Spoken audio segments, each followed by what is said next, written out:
Hello my beautiful people. So something a little different for you this time.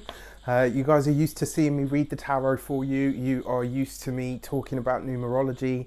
It's time for some astrology. We are stepping into eclipse season, and yes, you will see the whole internet and all of YouTube is awash and abuzz with all of the with all about this stuff. I've got my trusty notes here. The reason I'm doing these solar eclipse specials, and we'll be doing all of the eclipse specials, is because not only is it a different energy, I mean, we've had a little dip into it, but this is where it gets real. This is where it gets, intense, and where it gets serious. And because we're switched from the Leo Aquarius axis, which, trust me, I felt, because I am a Leo rising and an Aquarius sun. So I really felt those ones, and actually I can now, looking back on it, really see the benefit of it. At the time it felt like absolute fucking shite, if I'm completely honest with you, because I felt like a ping pong ball in the middle of a storm out at sea. That's just the truth of it. You know, there were moments that were really great that I could see the benefit of, but there were some moments that I was like, do you know what, I don't know how this is going to serve my greater good, but in hindsight, I can see how it worked. So there's a couple of things that I want to talk about before we go into the video itself, right? And I've got, my trusty notes here, because as many of you know, astrology, tarot I can do with my eyes closed, right? In fact, I probably could do it with my eyes closed, even though it's all about the symbols, right? But just from the feeling, I would be able to do that. Whereas astrology is such a bigger and broader subject, and I don't have nearly as many years under my belt in that field as I do with the tarot, with the cards and the symbols there. So I always have notes because I'm just not as practiced. I call myself a baby astrologer. A lot of people say, I think you're being too harsh on yourself, but whatever, it's not about that. So with that said, before we go into your personal, horoscope, eclipse scope, tarot scope, whatever you want to call it, right? Yes, there will be tarot. Come on, that's what I do, right? There's a few things that I want to clarify on. So you see this, I've drawn it out, and yes, it looks pretty, and it looks mysterious, and it's got the symbols on the wheel and all the rest of it, and we're all familiar with what a chart looks like. Well, 90% of people nowadays are familiar with what a chart looks like.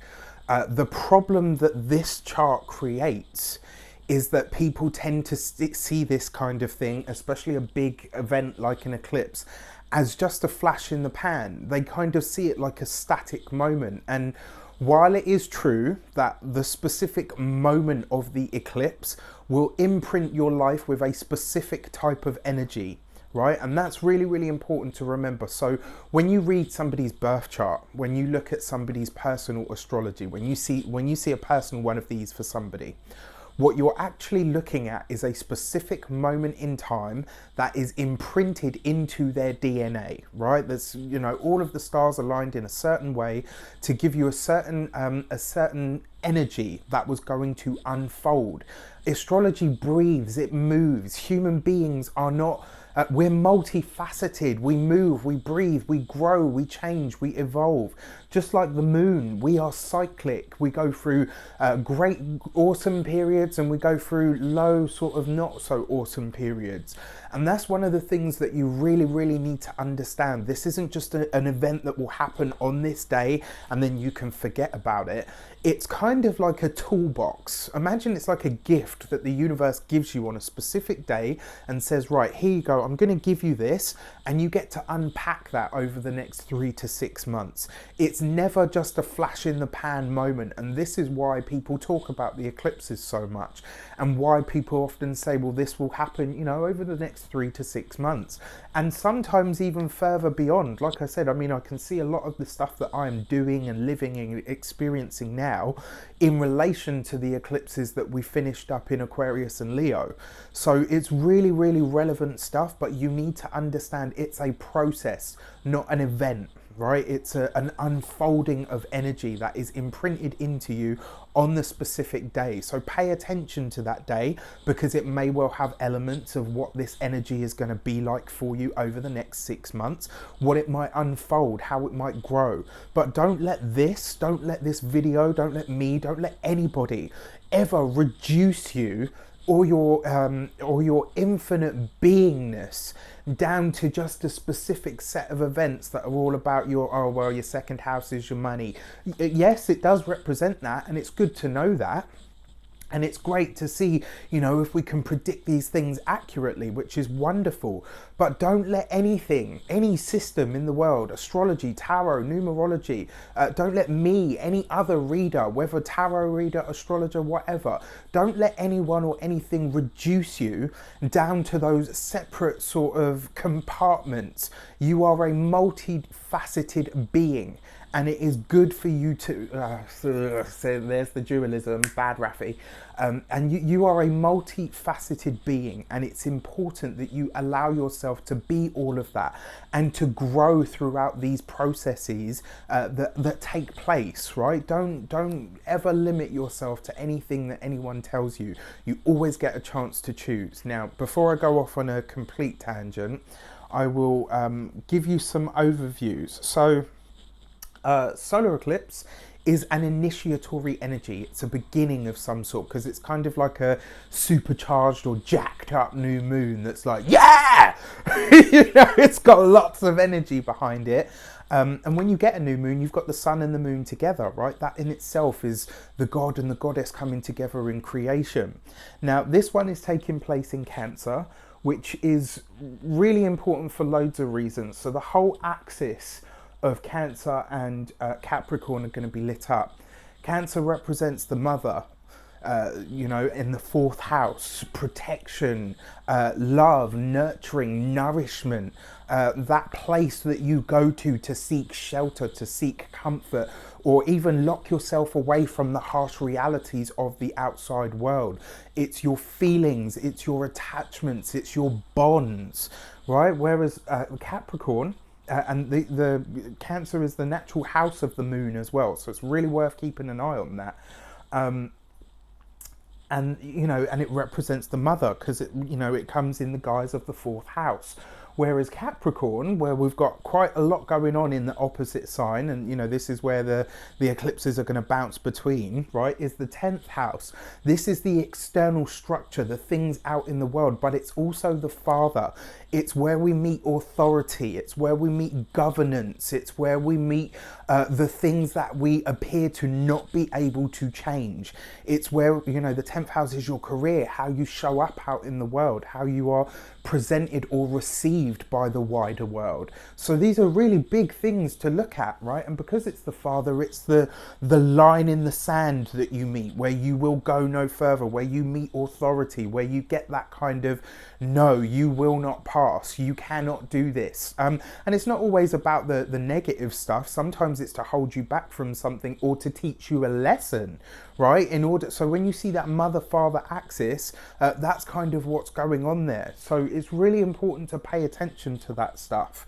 What I've talked about, it's a process. Good to look at where this is happening. Right, so try and stay with me on this, and I'm using myself as an example so that you can do this for yourself, right? So look at where the eclipse is taking place, and then think about where that happens according to your sun, moon, and ascendant. So my moon sign, I'll start there, is in Cancer. So this suggests that my inner world, possibly even my home, may change over the next 3 to 6 months. Something about my emotional inner world, or even my home, my dwelling, may very well change because it's happened, or the identity of my home, or something of that nature may very well change, right?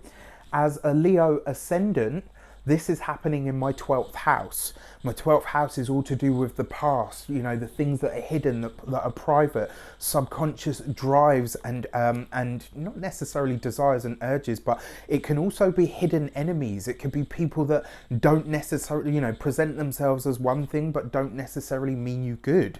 Then finally, as an Aquarius, this is happening in my 6th house, which is all to do with my work. So something to do with my old work, my old workplace, my old work life could be coming through. So those are my big three, sun, moon, and ascendant, right? It's good for you to find out where they are, because it's going to give you that kind of different dynamic of understanding, so that you get an idea of where this is happening, why, not why it's happening, you know why, because of the astrology, how it's likely to unfold, and what that could possibly mean for you. So one of the things that I've put here is it could suggest that things are about to take a big leap forward over the 6 months because of services rendered, right? So the 12th house is the past, and the 6th house is work. So it could be some efforts that I've already sown in my own personal past over the last 6 months may now start to yield results or dividends or rewards, you know, depending on what I've put out there. And I'm currently crossing fingers, toes and bits at the moment, like thinking back like, shit, have I done enough? Hopefully I have. You know, I've done my best to be of complete service to you guys in and of the world. So with that said, let's get to the personal astrology for each sign. Take care. See you in a moment. Hi Gemini, welcome to your solar eclipse special with me, Raphael from Reydiant Reality. So let's go straight into it. So the eclipse is happening in your seventh house. The eclipse for you is happening in your 2nd house, right? So your 2nd house is all to do with your money, your finances, the money that you make from the job that you've got, or from even you know, a personal business that you have of some sort. And what this is really giving you is a new start when it comes to your finances. It's a new start in your financial understandings. It's a new start reaching for more money, reaching for more abundance, looking to bring or welcome more financial abundance into your lifescape. That's a really beautiful thing, but it's also, the 2nd house is also about your values, what you truly value, why you value it is all going to be coming under the spotlight, is all going to be looked at, and it will be changing, it will be shifting, because the eclipse brings you a new beginning, right? It's an initiatory energy. So especially if you're an ascendant Gemini, this is welcoming in a different kind of energy into your life, into your world, into your financial world, right? And what's really important, what's really interesting about this is it can be great for you. Over the next 3 to 6 months, this could unpack wonderfully for you, because it could change things for you in your finances, but it will also change things in your value system, in how you value yourself, right? And I've always said how much money you can make is directly linked to your self-esteem. If your self-esteem is on the floor, your financial barriers are going to be pretty close to that, right? How much money you can earn is reflected in how you truly feel about yourself, whether you believe or deserve that you can have those things. Do you value, you know, do you value resources, or do you squander them? Do you, excuse me, I've got an itchy nose. Do you value resources? Do you squander them? Do you hoard them out of fear that you're not going to have them, or you're going to lose them in some way, shape or form? These are all things that are coming forward underneath this this eclipse that will be, you know, coming through here. So the other thing about this as well, because it is sextile to Uranus, which is in your 12th house, it could also see you really looking at your value system through the guise of the past, right? So where did your monetary beliefs come from? Where do your beliefs about abundance, where do your value system come from? Did you see a parent constantly berate themselves or have really poor self-esteem? Has that rubbed off on you? Is the way that you feel about yourself, or the things that you value, handed down from you, to you rather, from the people that you loved and cared and grew up with? You know, because your 12th house is your past, right? It's your privacy, it's your hidden zone. It can also see hidden enemies. Now, when we say hidden enemies, it doesn't always have to be somebody that's going to stab you in the back. Sometimes a hidden enemy is just somebody that doesn't necessarily wish you well. They present themselves as one thing, but they behave another way when your back is turned, right? So when we say backstabbing, it doesn't always have to mean like they're actively out there trying to harm you. It could just be sometimes that they're not as honourable as they seem. Now, the other thing is as well, because it could also see you improving your financial standing in some way, which is great, right? That's actually a really good thing. It just suggests, because it is an eclipse, it will unfold over the next 3 to 6 months. So then, sorry, my allergies are driving me mad at the moment. In the opposite house, in your 8th house, right? So your 2nd and 8th house, both money houses. Your 8th house is other people's money, how you make money or receive money from other people. In this house, you also find taxes, debt, and all of those things. And because this is an opposition, these things in your life, so these aspects of, so your money and other people's money is squaring off, right? It's having a little bit of a dust up of some sort. Now, Saturn is about mastery. It's about, limitation. So it says to you, I'll give you exactly what you want, but I'm going to force you to work for it. You will have to push harder than you have before in order to receive the rewards once I'm kind of done with testing you, right? The South Node is a release point. It's letting go of something. So this house of your debts, things that you owe other people, how you come by other people's money.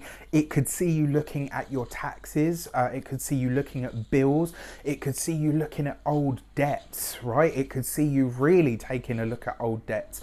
And the beauty of this is because the South Node is there, this could see you consolidating debt or removing debt in some way, shape or form. So over the next 6 months, your personal finances will be able to grow and expand and have this new beginning because something about your past finances or what you owe other people is being diminished, released or let go. And that is absolutely fantastic. I'm sorry, my nose is itching so much and I just heard the ting there as well. So I know I'm on the right, on the right track. So, and then I want to talk about Jupiter is in Sagittarius. Neptune is in Pisces, and these guys are squaring off. So the reason I'm talking about these two particular aspects is because the squares and the oppositions tend to bring us the most annoyance or frustration. And the reason I believe, especially with a square, it makes you uncomfortable enough to make a conscious change. So this is for you happening in your seventh house of relationships. Seventh house of a relationship, and your 10th house of your career, right? So this could be that people, so your personal relationships, if you're partnered, if you're married, if you're seeing somebody, could be kind of wanting or needing more attention from you or needing more focus. It could require you to see this through a different perspective or through a broader perspective, because your 7th house is Sagittarius, right? And that's bolder, it's expansive, it's other people, it's foreign cultures, but it's higher learning and philosophy. So Jupiter there is really saying to you, expand your vision of what relationships could be, of how much profundity you can gain through a relationship. And then your 10th house with Neptune is saying, well, that's all well and good, but what about the spiritual aspect? And what about your career? Like, is your career suffering because of your relationship? Is your career kind of, or the way that people see you, is that coming through other people? So this is the big question to ask yourself here, as it is a square. Are people viewing you as so-and-so's wife? Or as you who you personally are? When you speak, do they hear your partner speaking for you? It's that kind of thing, right? It's big, you know, it's not particularly easy. The other thing is as well, the 7th house represents your competitors. Like, it's called open enemies, but it is people you're in competition with. If you're going for a specific promotion, work, career, 10th house, this could see you having to fight for it. It could see you having to prove why you're the better person for the job. And the 7th house there suggests that something in your relationship is kind of saying, right, well, is this restricting me? When I speak, does everybody just hear so-and-so's husband or wife? Or do you know what I mean? It's kind of like, am I seen as independent, or am I seen to have, too much sway had over me because of my relationship? It's going to be a really interesting one for you guys. So with that said, let's have a look at your card for the eclipse. And you get the Chariot card, right? Oh, awesome. So the Chariot card represents the sign of Cancer. So this really, for me, does sort of compound the message. Your finances over the next 3 to 6 months can go through a massive change in a big dynamic way, which is awesome, providing you're open to it and providing you're ready, willing and able to do what needs to be done. Now, the interesting thing about the Chariot card is it is number 7. And we were talking about your 7th house, right? Your relationship perspective needing to change, how you view yourself in relation to other people, in relation to the world, because the 7th house is your mirror out there in the world. So really, really interesting. Drop me a comment. Let me know how it goes for you. Take care, and I'll see you soon.